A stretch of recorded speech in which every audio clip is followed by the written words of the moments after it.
Jack for getting us out of the ditch. It was teetering with Marco going at it, but we were getting good. It's time for the speeches, the more prepared speeches. So we hope. We have 3 superstars today, so I'm excited to introduce the first one. This individual is working on the Competent Communication Manual. His New Year's resolution was to knock out a year of Toastmaster, and he's already working on project number 8. The speech is called How to Juggle, with the main objective being how to effectively use visual aids. The time of the speech will be between 5 and 7 minutes. I don't doubt this is going to be educational and funny. Please help me welcome Jeff Greco.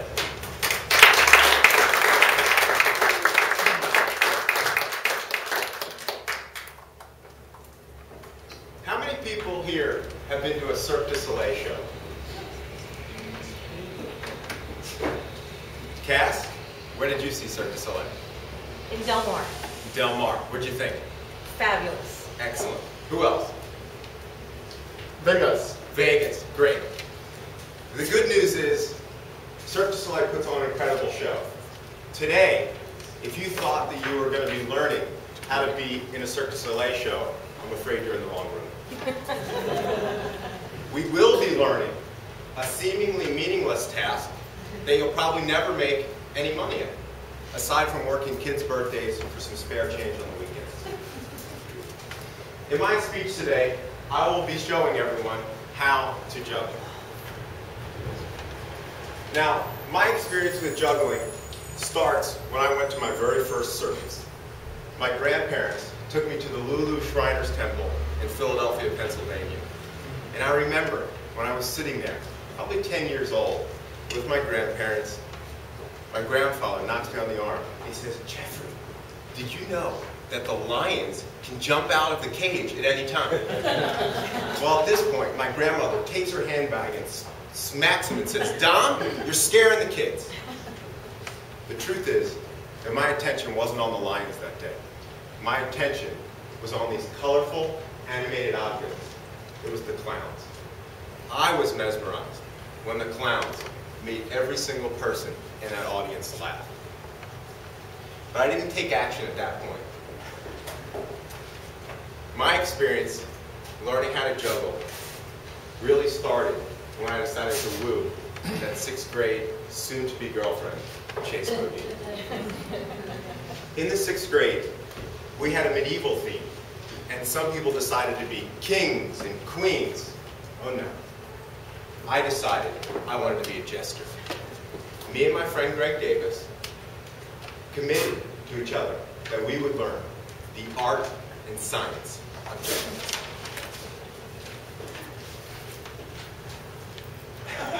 This isn't the shirt I wore that day. I had a much more colorful outfit. In fact, my mother went out of her way to make me these little slippers with bells on the end.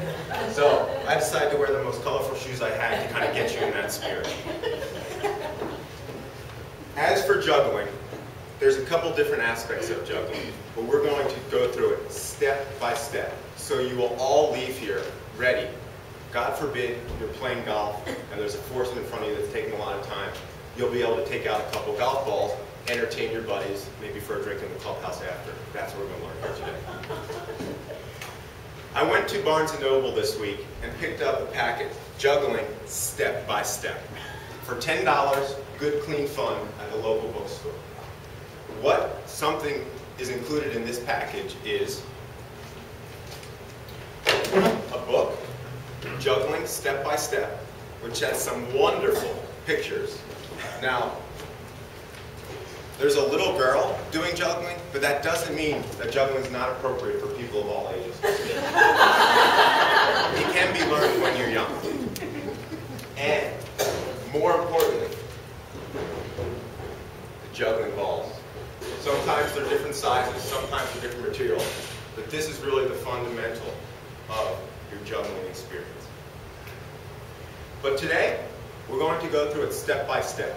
We'll start with one ball, then we'll go to 2 balls, and finally, if time permits, will go to 3 balls.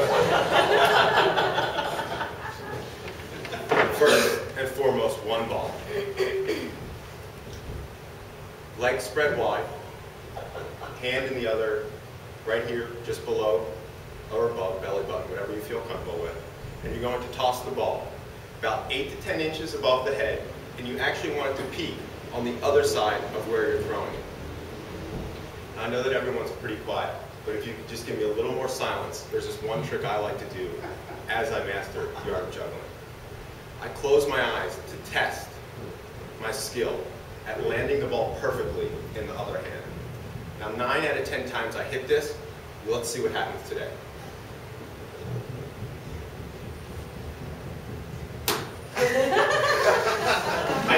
I don't always hit it. I don't always hit it. But the truth is that learning how to juggle with 1 ball is actually the fundamental of your juggling. 2 balls. When the ball hits the peak, you want to release the other ball. But watch out for the fan. You're going outside to inside, both hands.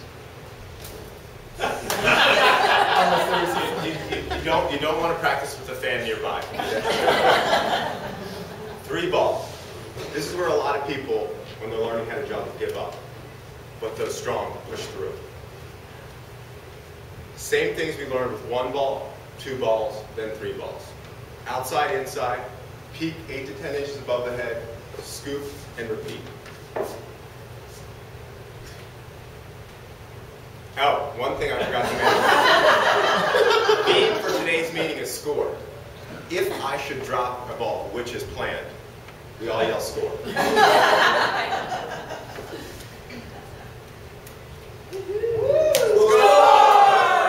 Excellent.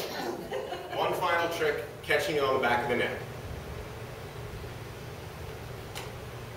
Doesn't always happen.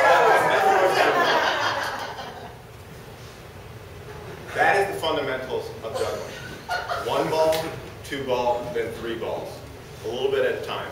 Dropping is juggling as you begin to learn how to juggle. And I leave you with this. As you master a skill that probably won't have any meaning in your life going forward, may each and every one of you be clowns in your own circus.